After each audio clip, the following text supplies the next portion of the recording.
তুতুল, তুই আমাদের সঙ্গে যাবি? না রে দিদিয়া। কেন? গেলে কি হয়? তুই তো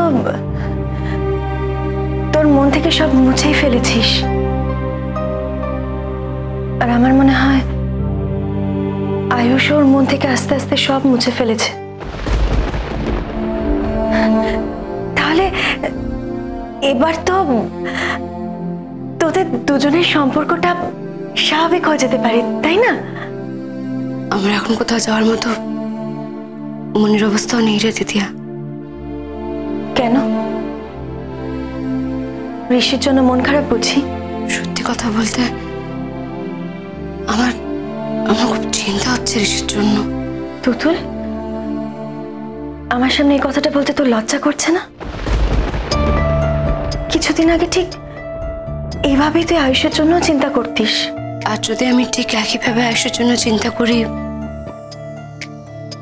তো সেটা ভালো লাগবে দিদিয়া?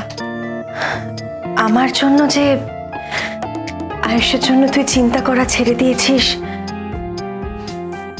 সেটা তো নয়। তাই প্লিজ বাজে এক্সকিউজ দিস না।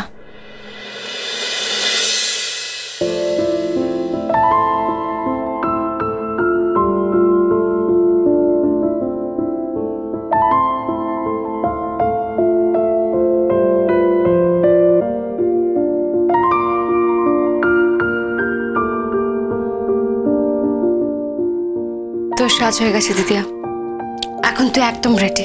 দেখি, বাহ, তোকে কি মিষ্টি লাগছে রে দেখতে। যে একবার আয়নায় গিয়ে দেখ নিজের মুখটা কত সুন্দর লাগছে দেখতে। অবশ্য এখন তোর আর এই আয়নায় মুখ দেখার কোনো দরকার নেই। এখন তো তুই আয়ুষের চোখের আয়নায় নিজেকে দেখতে পাবি। মিতুল,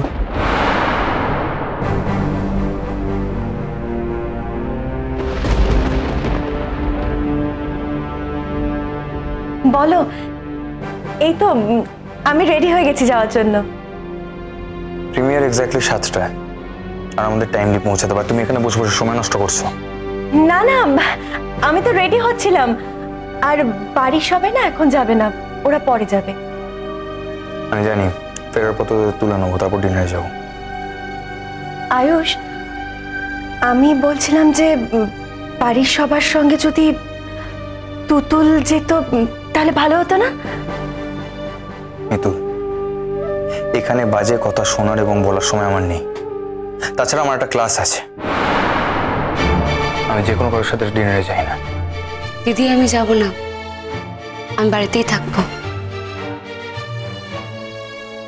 তোমাকে কি করে জ্বালিয়ে পুড়িয়ে শেষ করে দিতে হয় তার সুযোগ যখন একবার পেয়েছি, কিছুতেই সেটা আমি হাতছাড়া হতে দেবো না, কিছুতেই না। আসি রে। বাই দ্য ওয়ে মিতুল,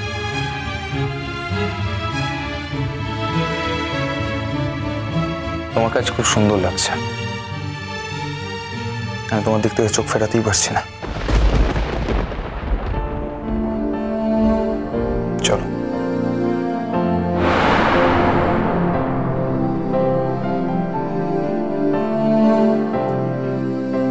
কি হলো?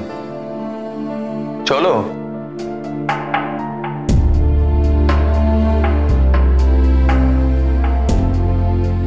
বুঝতে পারছি তুমি আমার দিদিয়াকে পেয়ে খুব খুশি হয়েছ।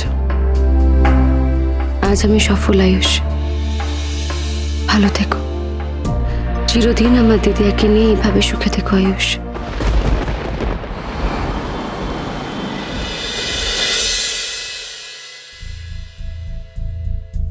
তুমি কি ভাবছো বলো তো? ভাবছি এখন ঠিক কি করা উচিত বলো তো। তুমি যদি এখনো না বুঝতে পারো তোমার কি করা উচিত, তাহলে আমার তোমাকে কিছু বলার নেই। অপরূপা, ডাক্তার একটা জিনিস সাসপেক্ট করেছে, কিন্তু ডাক্তার যেটা সাসপেক্ট করেছে তার সাথে এই জ্বরের কি সম্পর্ক আছে সেটা তুমি কিছু বুঝতে পারছি না। তুমি বোধহয় ডাক্তারের কথাগুলো সঠিকভাবে শোনোনি না? উনি যখন কথাটা বললেন তারপরে তুমি এত আনমাইন্ডফুল আর এত ডিপ্রেস হয়ে গেলে, এবং যদিও সেটা খুব স্বাভাবিক, কিন্তু একটা কথা তো তুমি মানবে যে প্রত্যেকটা মানুষের দায়িত্ব কর্তব্যগুলো জীবনের শেষ দিন পর্যন্ত সঠিকভাবে পালন করা উচিত। তুমি কি বলছো আমি ঠিক বুঝতে পারছি না। না বোঝার তো কিছু নেই। তপস্যার শরীর খারাপ শুনে তোমার যেরকম মন খারাপ হতে পারে, তবে এটাও সত্যি যে তোমাকে কিন্তু তোমার কর্তব্যগুলো ঠিক করে পালন করতে হবে। আরে কি আশ্চর্য, ডাক্তার যা বলেছেন সে কাজগুলো তো করা হবে। শুধু ওইটুকু নয় যুবরাজ, আরো অনেক কর্তব্য তোমার বাকি আছে। সবার আগে যেটা জানতে হবে, ওকে টেস্ট করিয়ে ডক্টর যে নামটা পেয়েছে ওটা আদৌ ক্যান্সার কিনা। হ্যাঁ, কথাটা শুনে আমি খুব চটেই গেছিলাম। এরকম একটা অসুখের সম্ভাবনা আমাদের চেনা জানা জারি হয়ে থাক সবার ক্ষেত্রেই। প্লিজ যুবরাজ, তুমি এক্সকিউজ দিও না। তোমার যেটা হওয়া উচিত ছিল সেটাই তোমার হয়েছে, আমারও হয়েছে। আমার খুব কষ্ট হচ্ছে, আমার জানের জন্য কষ্ট হচ্ছে। ওইটুকু একটা বাচ্চা এই বয়সে যদি মাকে হারায় তাহলে। ঠিকই বলেছ, আমারও না প্রথমে ওই জানের মুখটাই চোখের সামনে ভেসে উঠেছিল। আমি একটা কথা বলি তোমাকে, আশা করি তুমি আমার কথাটা রাখবে। বল। ডাক্তার তো যা বলার বলেই দিয়েছেন, মানে ক্লিনিক্যালি যতটা বলা সম্ভব, আর একটা টেস্টের উপরই সবকিছু নির্ভর করছে। আমি তো ঈশ্বরকে ডাকছি যাতে ওরকম কিছু না হয়, কিন্তু যদি ডাক্তার যেটা বলেছে সেটা হয় তাহলে আমি তোমাকে একটাই রিকোয়েস্ট করবো, তুমি আর ওর সঙ্গে খারাপ ব্যবহার করো না প্লিজ। আরে আমি ওর সাথে খারাপ ব্যবহার কেন করতে যাব? আমি তো ভেবেছিলাম ওরা সবাই মিলে দিল্লি চলে যাবে, কিন্তু এখন তো আর।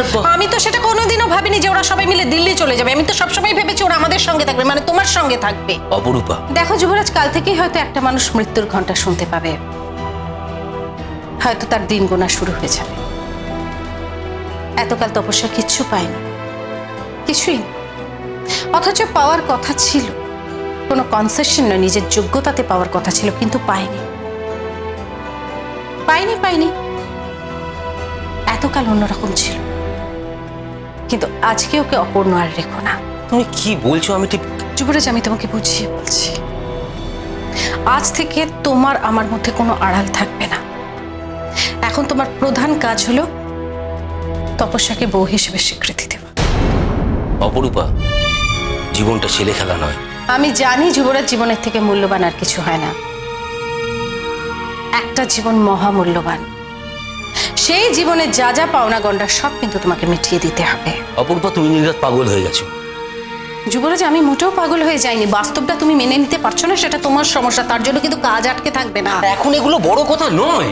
এখন এটাই সব থেকে বড় কথা যুবরাজ, এর থেকে বড় কথা আর কিছু নেই। তুমি আর একটা দিনের জন্য তপস্যাকে কষ্ট দেবে না। তা বলে আমি এখন তপস্যাকে এখন আমি। হ্যাঁ, বিয়ে করবে। এতদিন তুমি যেটা ছলনা করে করেছো, এবার সেটা তুমি সত্যি করবে। অপরূপা, বিয়েটা মনের ব্যাপার, আর যাই হোক জোর করে কারোর স্মৃতিতে সিঁদুর পরানো যায় না। জোর করে আমি তোমাকে পড়াতে বলিনি যুবরাজ, মন থেকে পড়াতে বলেছি। আর আমি জানি তপস্যার প্রতি তোমার মনটা আছে।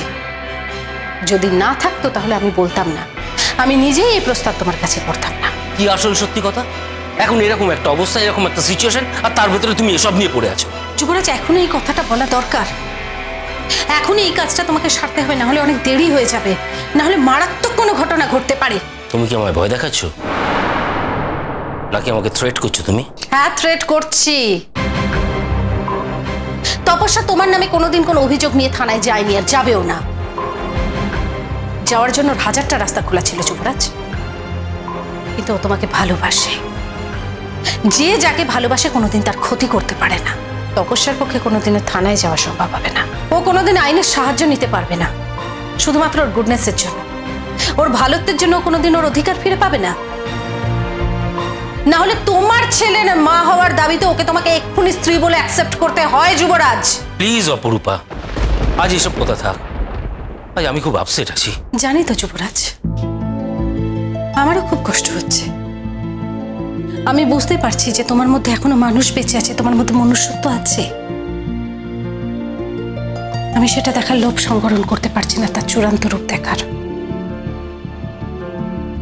তোমাকে তপস্যাকে বিয়ে করতে হবে, তোমায় কোনো চাপ নিতে হবে না, আমি সব ব্যবস্থা করে দেবো। তুমি কি মনে করেছো তপস্যা রাজি হয়ে যাবে? তপস্যার কোনো আত্মসম্মান নেই, যখন ও জানে যে তুমি আমার স্ত্রী? দেখো যুবরাজ, ওর জায়গায় যদি আমি হতাম তাহলে আমি হয়তো কোনোভাবেই রাজি হতাম না। সাংঘাতিক অপূর্ণতা নিয়ে আমি পৃথিবী ছেড়ে চলে যেতাম, কিন্তু আমি চাই না যে তপস্যা জীবনে কোনো অপূর্ণতা নিয়ে এই পৃথিবী ছেড়ে চলে যাক।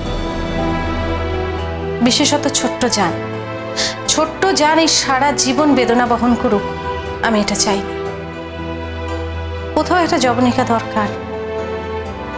এতগুলো মানুষকে তুমি টানা কষ্ট দিয়ে যেতে পারো না, কোথাও একটা তোমাকে শেষ করতে হবে। অপরূপা, আমার খুব অসহায় লাগছে। তুমি এইভাবে প্লিজ বলো না। আমি এতটা খারাপ লোক নই। আমি তো জানি তুমি খারাপ মানুষ নাও। জীবনে পরিস্থিতি এমন কিছু তৈরি হয় যেখানে মানুষের পরিবেশ পরিস্থিতি জটিল হয়ে যায়।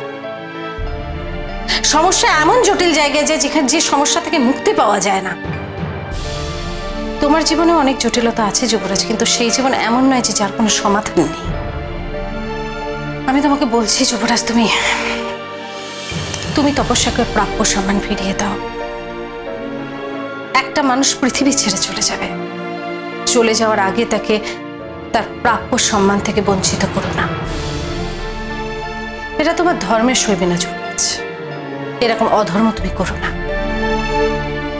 আর তুমি যদি ভাবো তুমি এটাই করবে, তাহলে এখন থেকে তোমার জীবনের সঙ্গে আমি আমার জীবনকে আর জড়াবো না। অপূর্বা, যদি আমার কথা মেনে নিতে না পারো তাহলে তোমার হাতে একটাই উপায় যুবরাজ। কিন্তু আমার একা চাওয়াতে কি হয়?